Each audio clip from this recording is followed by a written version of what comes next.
పడినట్టుంది. పొయ్యి మీద పాలు పెట్టాను. పిల్లి దోశ. సరే లోపలికి వెళ్ళి చూడు. సరేనండి. ఒరే తొందరగా తినరా, మీ నాన్న వచ్చేస్తారు.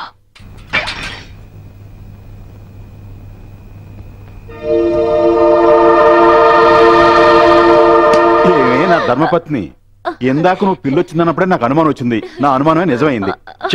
ఎందుకు ఇలా కొడుకు కోసం అబద్ధాలు ఆడతా? ఏమండి పాపం అన్నం తినేచ్చేది?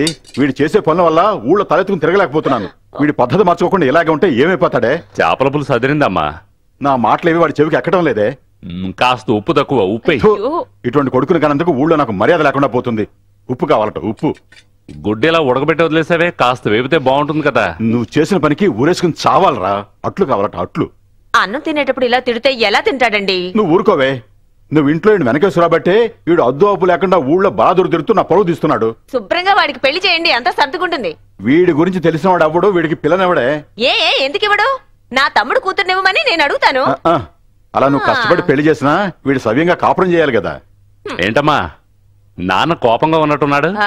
మీరిద్దరు ఏమన్నా దెబ్బలాడుకున్నారా? ఇదిగో